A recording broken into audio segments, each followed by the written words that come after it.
दोस्तों, आज हम आप सभी को कुरान पाक की एक ऐसी मुबारक और ताकतवर सूरत सुनाने जा रहे हैं जिसे अगर कोई इंसान सिर्फ एक बार भी पूरे दिल और पूरे यकीन से सुन ले तो अल्लाह के हुक्म से उसके बिगड़े हुए काम बनने लगते हैं। जिस मकसद के लिए इसे सुना जाए वो मकसद अल्लाह की रहमत से पूरा हो जाता है। जिस घर में ये मुबारक सूरत चलाई जाती है उस घर में बेहिसाब बरकतें उतरती हैं,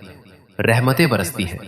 और अल्लाह ताला उस घर के हर शख्स को हर तरह की परेशानी और बेचैनी से दूर रखता है।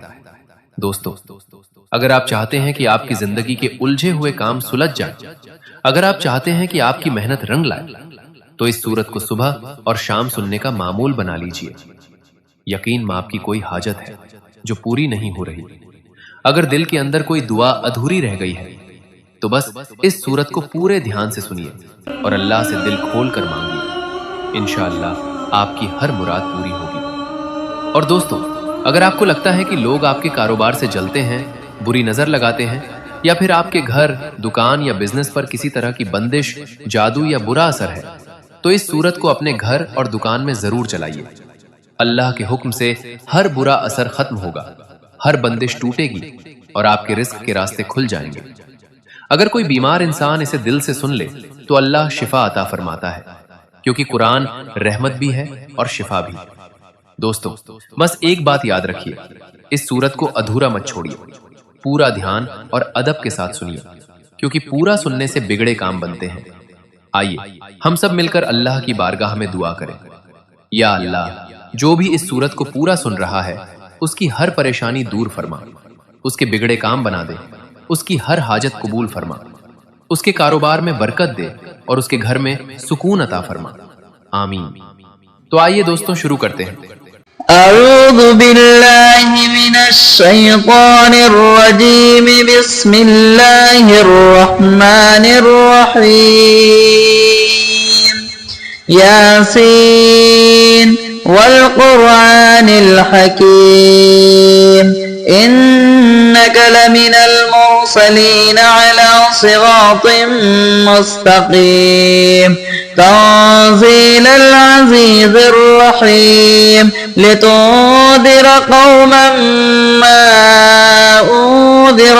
आबाउहुम फ़हुम गाफ़िलून, लक़द हक़्क़ल क़ौलु अला अक्सरिहिम फ़हुम ला युमिनून, इन्ना जअलना फ़ी अअनाक़िहिम अग़लाला फ़हिय इलल अज़क़ानि फ़हुम मुक़महून, वजअलना मिन बैनि अयदीहिम सद्दा वमिन खल्फिहिम सद्दा फ़अग़शयनाहुम फ़हुम ला युबसिरून, वसवाउन अलैहिम अअंज़रतहुम अम लम तुंज़िरहुम ला युमिनून, इन्नमा तुंज़िर मन इत्तबअ الذِّक्र وخشي الرحمن بالغيب فبشره بمغفرة وأجر كريم. إنا نحن نحيي الموتى ونكتب ما قدموا وآثارهم وكل شيء أحصيناه في إمام مبين. واضرب لهم مثلا أصحاب القرية إذ جاءها المرسلون إذ أرسلنا إليهم اثنين فكذبوهما فعززنا بثالث فقالوا إنا إليكم مرسلون. قالوا ما أنتم إلا بشر مثلنا وما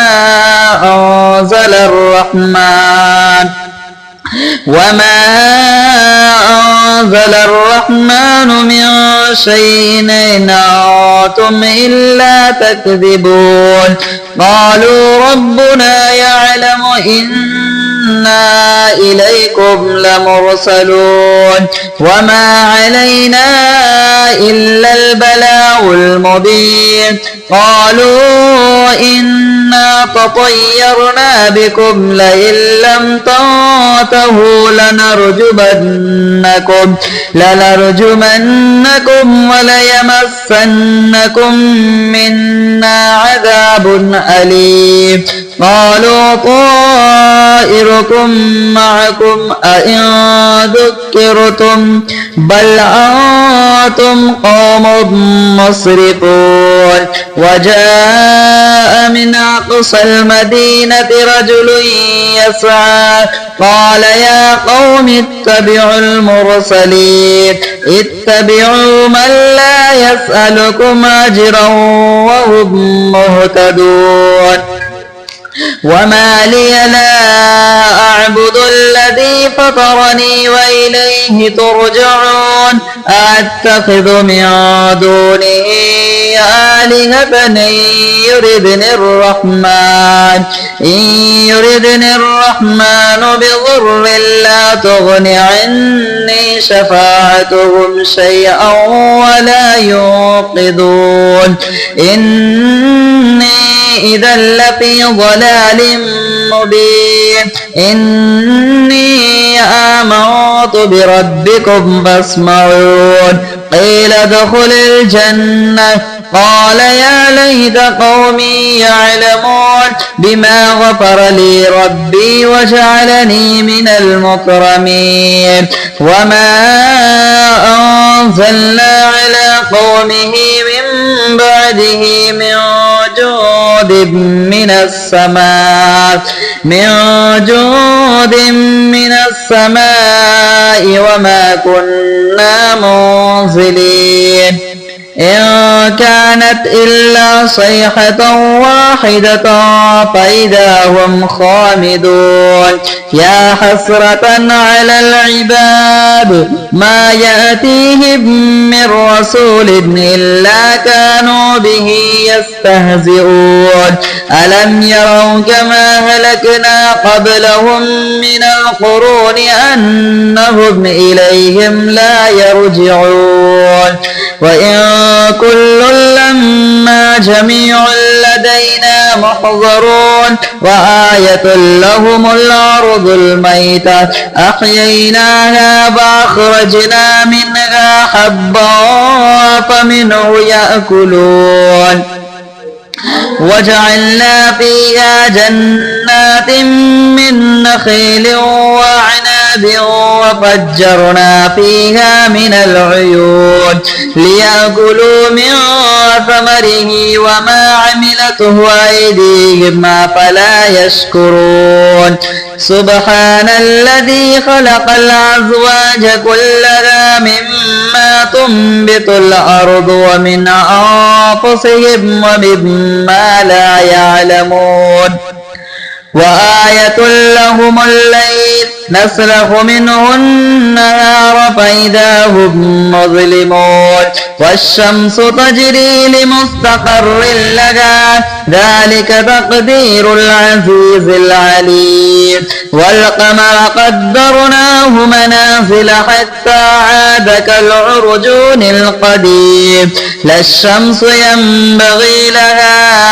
أن تدرك القمر ولا الليل سابق النهار وكل في فلك يسبحون وآية لهم أنا حملنا ذريتهم في الفلك المشحون وخلقنا لهم من مثله ما يركبون وإن نشأ نغرقهم فلا صريخ لهم ولا هم ينقذون إلا رحمة منا ومتاعا إلى حين وإذا قيل لهم اتقوا ما بين أيديكم وما خلفكم لعلكم ترحمون وما تأتيهم من آية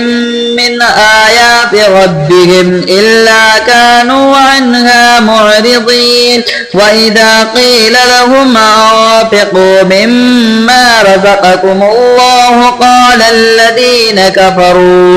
قال الذين كفروا للذين آمنوا نطعم من لو يشاء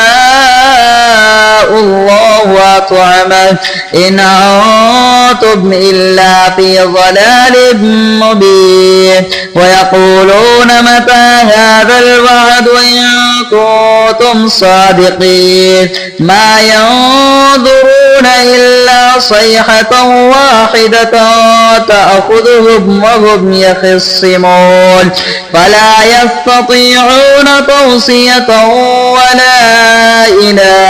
أهلهم يرجعون ونفخ في الصور فإذا هم من الأجداث إلى ربهم ينسلون قالوا يا ويلنا من بعثنا من مرقدنا هذا ما وعد الرحمن وصدق المرسلون إن كانت إلا صيحة واحدة فإذا هم جميع لدينا محضرون فاليوم لا تظلم نفس شيئا ولا تجزون إلا ما كنتم تعملون إن أصحاب الجنة اليوم في شغل فاكهون هم وأزواجهم في ظلال على الأرائك متكئون لهم فيها فاكهة ولهم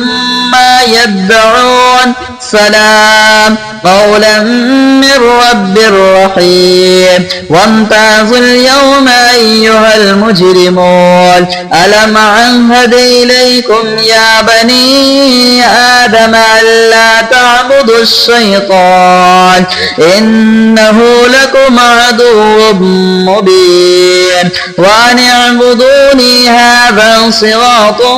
مستقيم ولقد أضل منكم جبلا كثيرا أفلم تكونوا تعقلون هذه جهنم التي كنتم توعدون اصلوها اليوم بما كنتم تكفرون اليوم نختم على أفواههم وتكلمنا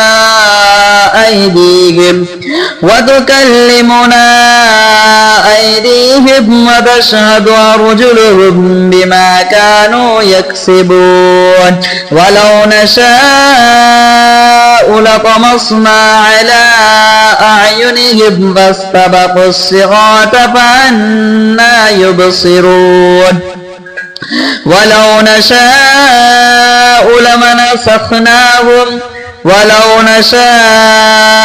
لمسخناهم على مكانتهم فما استطاعوا مضيا ولا يرجعون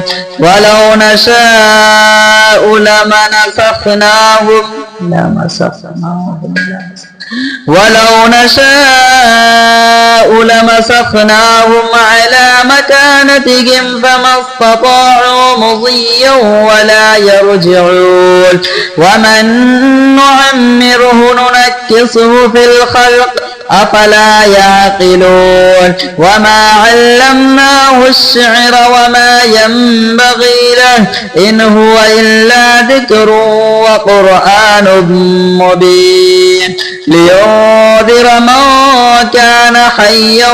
ويحق القول على الكافرين أولم يروا أنا خلقنا لهم مما عملت أيدينا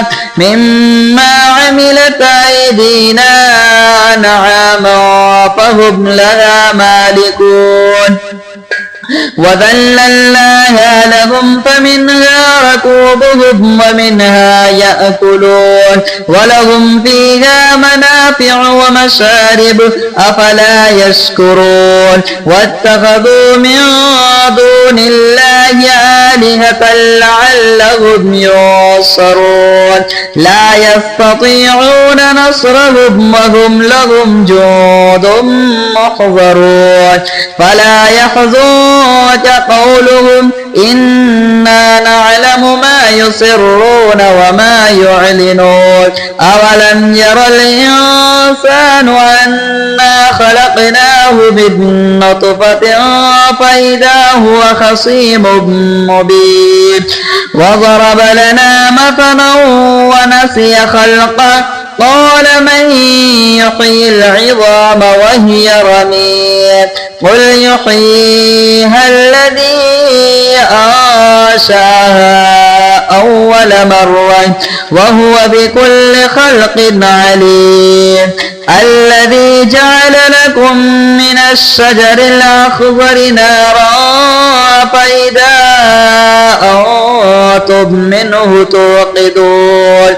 أوليس الذي خلق السماوات والأرض بقادر على أن يخلق مثلهم بلى وهو الخلاق العليم إنما أمره إذا أراد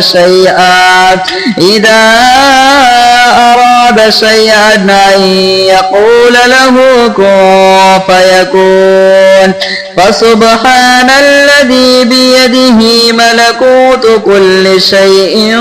وإليه ترجعون صدق الله العظيم.